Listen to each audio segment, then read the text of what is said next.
This video and all of its contents, including any opinions expressed by the narrator, are strictly for entertainment purposes only and is not intended in any way as a substitute for professional services and consultation from a licensed therapist, doctor, attorney, or other licensed professional service provider.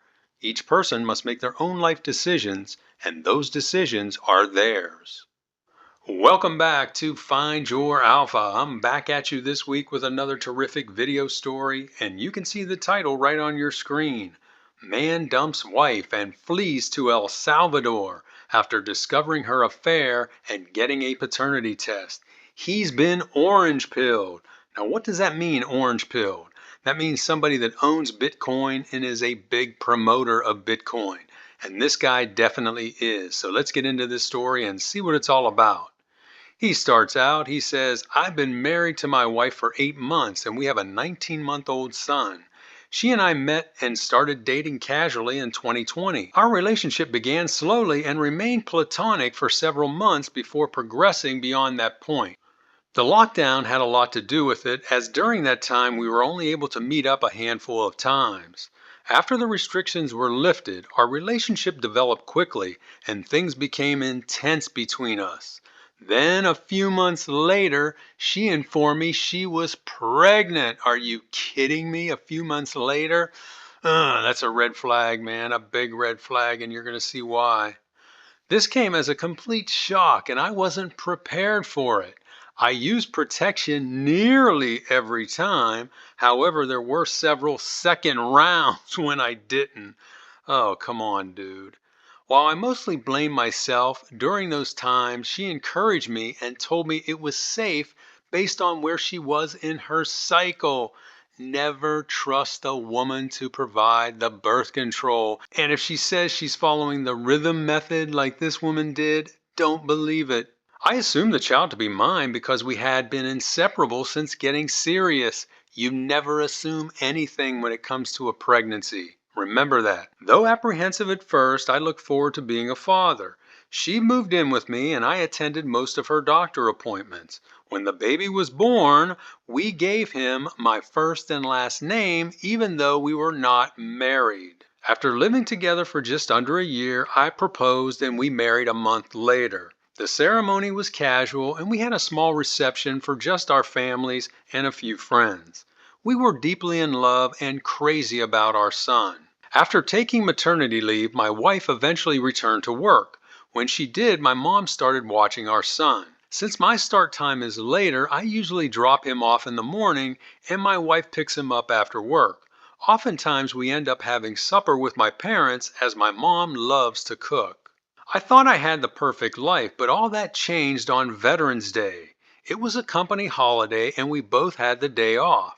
My wife and mother went out shopping while I stayed home with the baby. While putting him down for a nap, I saw her tablet sitting on the dresser and decided to Google something. I'd never used her tablet before, however, she used the same password for everything and I was able to get right in.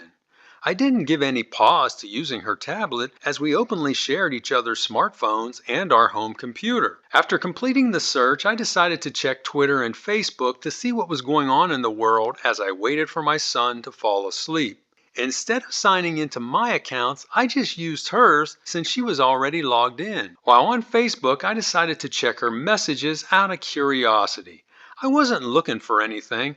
I just wanted to see what she was talking about. So he wanted to do a little snooping. Her recent messages contained nothing notable. All were short messages between her and I, or her with friends, family, and a few coworkers. She's not one to delete messages, so she had thousands of them out there dating all the way back to when she first signed up. I decided to skip back to when we met to see if I could find the first message she sent to me. I was also curious to see what she was telling her friends about me back then. It didn't take long to locate those messages, and it brought back a lot of good memories. I kept on reading and was getting a kick out of what she was saying about me. I then came across an odd conversation between her and another Facebook user whose name I didn't recognize. By reading their messages, I was able to determine the identity of the person. He's a coworker at her company, and not just any coworker. He's a senior manager there, and she works for him and two other managers in an administrative role. It became evident he was using a fake account to communicate with her. While I didn't know him personally, I met and talked to him and his wife multiple times at their company Christmas parties and picnics. His wife even held our son at the last company picnic. You'll find out shortly why this seemingly innocent act was actually a very sinister thing for my wife to let happen. As I read their messages, I quickly realized this man and my wife had been engaged in a physical affair for some time. From what I could tell, it began several months before we met and continued for several months after. The realization of this was beyond painful, and I'll admit I cried like a baby sitting at my son's bedside. As I read farther, I immediately got a knot in my stomach when I came across a set of messages where they discussed her pregnancy. I then saw a message where he asked her whose baby was it. She replied she didn't know for sure. That was like a punch to the gut, and I almost heaved. The thought that my son was not mine was unthinkable. I couldn't believe what I was reading. At that moment, I wanted to scream and punch the wall. In his next message to her, he suggested that since she wasn't sure, she should get an A word to be safe. And you know what the A word is. He told her the company's insurance covers it, and I, meaning the OP, would never have to know. My wife responded stating she couldn't do that. He then followed up in a semi-threatening way, stating it was her decision, but he didn't want any trouble from her down the road if the child turned out to be his. He continued on, stating he wasn't divorcing his wife, and for her not to even think about that. She didn't reply, and that was the last message I could find between them. All of the messages between them were from 2020, with the last being over 2 years ago, just prior to when she told me she was pregnant. It was clear she baby trapped me with a child that potentially wasn't mine. That's exactly what happened here, and you can see that as plain as day.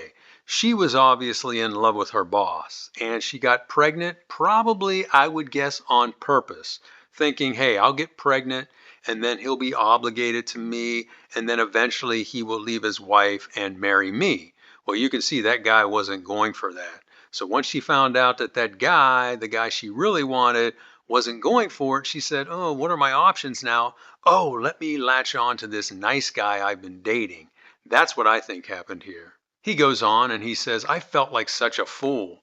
I'm not sure why she didn't delete those messages, but I'm sure glad she didn't. Perhaps she planned to use them against him one day?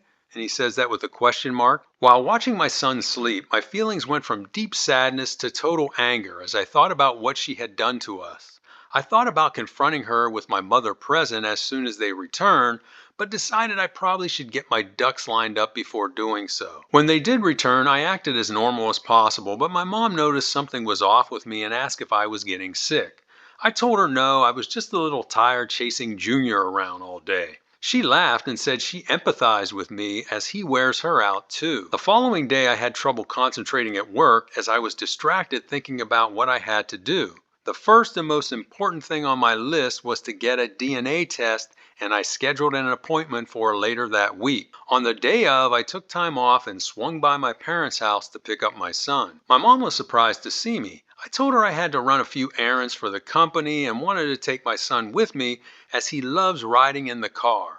My mom has a keen bullshit detector, but she bought my story and off we went. During the days that followed, I was a wreck as I waited for the results. The day I got the report back was the worst day of my life, far worse than the day I discovered her affair. I'll never forget the sick feeling I got when I opened the report and saw the negative results. It was like Satan himself had thrust a dagger straight through my chest. The rest of the day was a blur, with my mind going in a million directions. I knew immediately that I couldn't stay married to her after what she had done. However, I wrestled with what to do about my son. I loved him as much as ever, but I have to be honest, after finding out he wasn't mine, I started to view him differently. I didn't treat him differently, but I viewed him differently. I didn't feel comfortable discussing my predicament with anyone, so I had to rely on my inner self. I decided to take time to think things through before making a decision. I continued to act normally, but that was getting more difficult with each passing day. I finally decided the best thing for my son and I would be for me to walk away. I know giving him up will be extremely difficult, but I believe it's the right thing to do. While I love him more than anything, our relationship will never be the same, and after I divorce his mother, it will be too complicated. Here's what I mean by that. Eventually, it's very likely that both my soon to be ex and I will find new partners and go on to have more children. When that happens, my son would have three fathers in his life. Think about it. He'd have his sperm donor, his stepfather, and then me, the stupid guy his mother duped into marrying her. Think how complicated that would be for him and for everyone involved.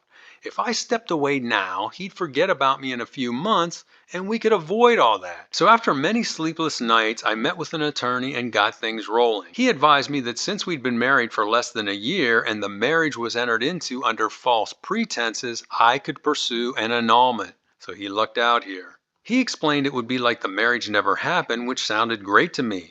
When it came to my son, he told me based on the evidence I provided, he felt a high degree of certainty my case would be successful. However, he looked at me and asked if that's what I really wanted to do. I told him yes, but then I started getting choked up and I felt tears welling up in my eyes. He told me he understood what I was going through and suggested I go home and think it over for one more night before making the final decision. He explained that if the case is successful, my son would be completely out of my life. He said that over the years he's represented a number of men who were in situations like mine, explaining that many of those guys were really messed up by this as they weren't mentally prepared for it. I thanked him and left there feeling emotionally drained. I drove around for a while thinking about everything and then went home and played with my son all evening. When he finally fell asleep on my lap, I took him into his room and put him in bed. I looked at him sleeping so peacefully and I broke down crying. Thankfully, my wife didn't hear me. Later, she did come looking for me and found me laying on top of our bed. I pretended to be asleep and she gently kissed my lips so as not to wake me. While she was kissing me, all I could think of was, "You evil bitch. You're kissing me and going through life like you've done nothing wrong." That night, I don't think I slept more than an hour. I kept thinking of my son and started second guessing my decision, including my decision to divorce. I thought in 20 years, will any of this matter? Will this be something I end up regretting on my deathbed? In the end, I decided to move forward with my original plan. The next morning, I called my attorney and told him I want to move forward with the divorce and the paternity filings. He told me he would get right on it, but said it might take a couple weeks to get everything prepared. In the meantime, he suggested I continue living in the home and acting normally until the paperwork was ready. A few days have since passed and I've made it so far, but I'm really struggling. It's tearing me up knowing I'm going to be walking away from my son. I'm dreading that day, but on the other hand, I can't wait to get this over with. And that's the end of his original post. And now we're going to take a look at some of the comments that he got back. But before we do that, I want to remind you, if you've enjoyed what you've heard so far, make sure you hit that like button. That will help the channel out tremendously. And also be sure to leave a comment. That also will boost this video and help get it seen all over the world. Now, let's take a look at some of those comments. The first one is from a woman. She says, "I feel so sorry for you and your son. What your wife did is cruel, and I don't blame you for divorcing her. But are you prepared to give him up? You've raised him since birth, and you are his father no matter whose blood is coursing through his veins. Under the law, you have as much right to him as she does. I hope you change your mind and decide to stay in his life." The next response is from a guy. He says, "Something similar happened to me when I was 21. I was living with a girl and she got pregnant, so I assumed the child was mine." Here's another guy assuming things. "3 years later, I found out it wasn't, and I walked away from her and the child. At the time, everyone looked at me as some type of villain until she ended up marrying the child's father 2 months later. Stay strong, champ." So there's a perfect example right there of a woman hooking on to a nice guy. This guy was probably paying all her bills and doing everything for her. Meanwhile, she was probably still carrying on with the baby's father. Man, is that disgusting. Next response is from a woman. She says, I know you are going through a lot right now, but I want to tell you things can work out between you and your wife. I did what your wife did and had an affair with a coworker that produced a child.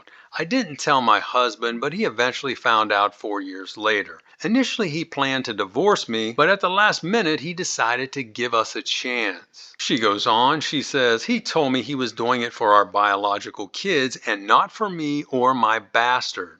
While those early days were very difficult, eventually he came around and forgave me and took responsibility for our son. That was over 20 years ago, and today we are as happy as we were the day we met. I hope you and your wife work things out. Well, as I always say in these cases, I'd love to actually hear from the husband to get his side of things. I guarantee he doesn't feel the same way about these last 20 years as she does. Let's put it that way.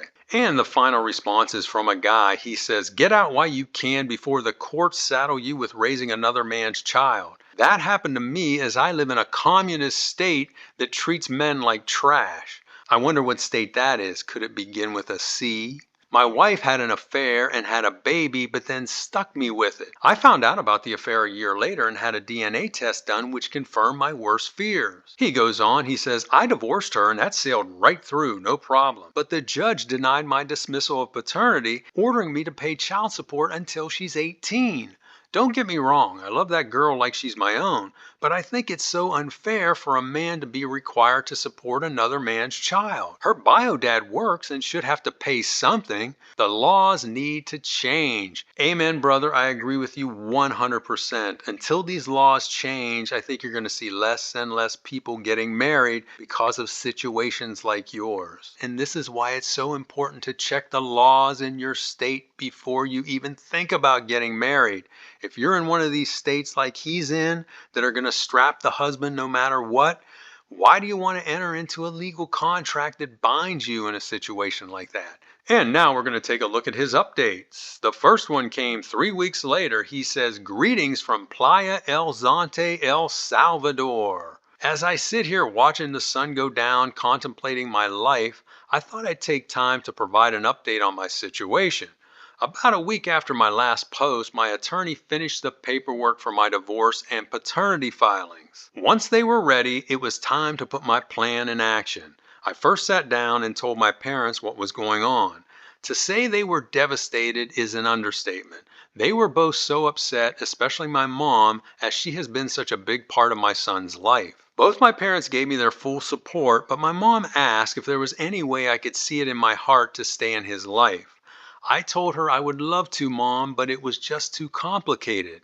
I then explained to her and my dad what I explained in my original post, and they respected my decision. That's great that his parents are supporting him and didn't give him much pushback, even though they gave him a little pushback there, but that could be expected because of the grandchild. But in the end, it looks like they came around and realized that's the best thing for all parties involved. I told them that I'd be moving all my personal belongings to their house and would be staying with them until I found another place. When my wife came home that evening, I'd call her and tell her to meet me at my apartment and confront her there. I told them I'd like them both to be there to make sure things don't get out of hand and to watch the baby.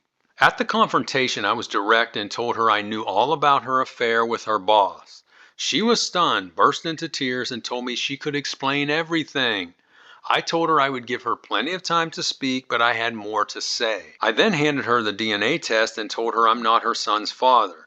She started screaming no and buried her face in the couch pillow crying. I let her cry there without saying a word for what seemed like forever. Eventually she sat up and told me she was so sorry and said I was his one and only father and always will be. I told her no, I'm not. She said, please don't say that. I then reached over and handed her a folder containing the paperwork. She asked, what is this? I told her it was a divorce agreement and a petition to disestablish paternity. Hearing this, she threw the folder on the floor and began crying loudly. She kept telling me I wasn't leaving them and to please let her explain. I told her the floor was now hers and I was listening.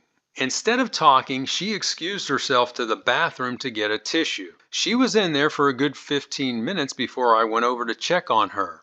She said she'd be right out, but took another 10 minutes before she did. Now, here's another example of when confronted and being caught flat footed, the woman runs off and locks herself in a room because now she's thinking up, oh man, what am I going to tell him? Now I've got to think of a good excuse. That's what she's doing. When she came out, she wasn't crying. She told me she was deeply sorry and said the affair was the worst mistake of her life. She claimed she ended things right around the time we got serious, but admitted there was some crossover. She said she has been completely faithful to me since that time, including all through our marriage. I told her I believed her, but that doesn't change the fact she cheated and her child wasn't mine. She told me she wasn't 100% sure if I was the father back then, but felt very strongly I was. She then transitioned to saying it didn't matter if I was his biological father or not. Well, of course you're going to say that. She said he loves me more than anyone and I couldn't just leave him. So you can see she's really trying to guilt trip him here.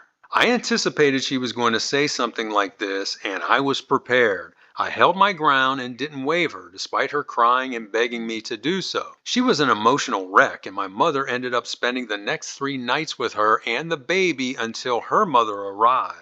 I too was emotionally wiped out and needed to get away from everything, so I took PTO and decided to come down here against my parents' wishes. They're worried about me being alone in such a fragile mental state. I've assured them I'm fine and that getting away has helped clear my mind. My soon-to-be ex has been calling and texting me multiple times a day, and it's driving her crazy. I haven't talked to her, but I have responded to a few of her texts. She's been begging me to stay, and I do feel some level of sadness for her, but I've held firm and I don't plan to waver.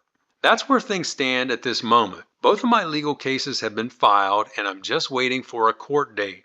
I feel a sense of relief, but I miss my son terribly. That pain is still very raw right now, but each day I'm feeling a little better. And that's the end of his first update. And then 2 days later, he comes back with a quick update. He says, this is just a quick follow-up to answer a common question that I've gotten regarding why I'm down here. I came here to get away from everything and because it's the first country to adopt Bitcoin as legal tender. I've been orange pilled since 2012 when I bought my first coins for under $10. I sold the majority of those coins in 2017 when the price hit $4,200 and used the proceeds to pay off my student loans, credit card debt, and my parents' mortgage. I also bought 2 new vehicles, plowed a bunch of money into mutual funds, and took a year off from college to live in Europe. So he cashed out and made obviously quite a bit of money.